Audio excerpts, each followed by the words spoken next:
Hello local government students, this is Professor Fogel. I wanted to make a brief announcement about some of the more commonly missed questions from your last exam. My original goal was to do this via video, that way you'd be able to see me, but my webcam is not functioning very well right now, and so instead you have this adorable picture of a puppy and a kitty with a flag. So think happy thoughts while we talk about this exam. So there were a number of questions that seemed to confuse students, and I wanted to talk a little bit about some of those so that you can better prepare for your next exam. So two of the questions that seemed to really confuse students concerned the changing of the Constitution. So the first one was about whether the governor had veto power, and the second one was about how Texans could go about changing their constitution. So I would encourage you all, since a number of you missed those questions, to go back and look at that process. I suspect what may have happened is that you didn't read the question as closely as you needed to. So for the governor and veto power, I suspect some of you were thinking about bills and not about the changing of the Constitution. So this is something it's important to understand. There's a difference between making a bill and amending the Constitution or changing the Constitution. They are separate processes. Whether we're talking about Texas government or about the United States government, there's different methods that are used. So when we're talking about amending the Constitution, we're talking about actually changing our founding document. When we're talking about making a bill, we're just talking about making a new law. It's a much smaller sort of process. So make sure you understand the difference between those two and the way that both are accomplished. So bill making is important. It's important that you understand how that works. But it's also important to understand how we can change our Constitution, especially in Texas, where we amend our Constitution fairly regularly. So those were two of the questions that I noticed a lot of you sort of struggled with.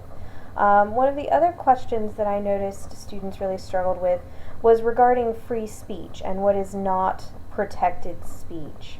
So for that question, it was asking you about Texas and the U.S. Constitution. So this is where, if you have a little bit more knowledge of U.S. government, this could come in handy.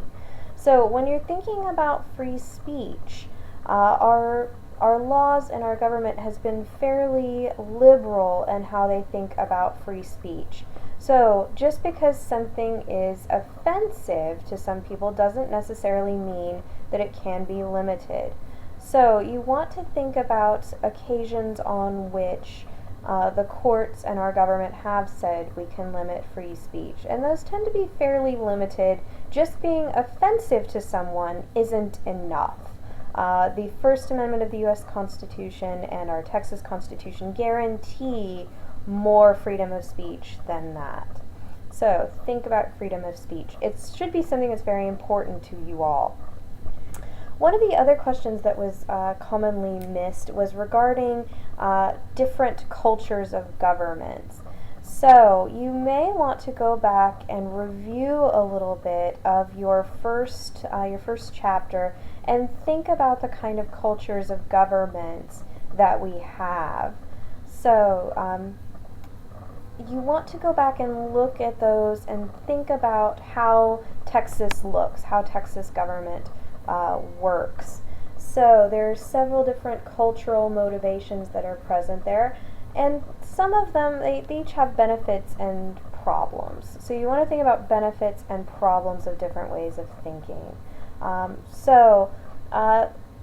When I looked over the test, the other area of questions that I noticed were frequently asked, or frequently missed rather, were questions that were covered in our PowerPoints.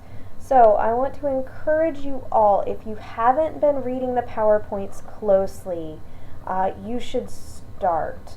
The exams are intended to test your understanding and to test your recollection of what you've been learning over the course of that unit. So make sure that you're reading things closely and make sure that you're thinking about them. So some of the questions that were missed by many students were questions that were covered in the PowerPoint, but you didn't necessarily apply that knowledge, you didn't apply that understanding. So in government, you always have to be thinking about what it means. What does it mean to have this kind of law or that kind of law? What does it mean to be part of this culture or that culture? How does it manifest in the real world? So, as you go forward into exam 2, be thinking about these things. Be thinking about what this means and how it manifests. And hopefully that will help you to prepare a little bit better. So you've already done one exam. Hopefully by the time exam 2 rolls around, you will all be very well prepared. Please do let me know if you have questions or concerns about the exam or any of your assignments. I'm always happy to help. I hope you all have a wonderful weekend.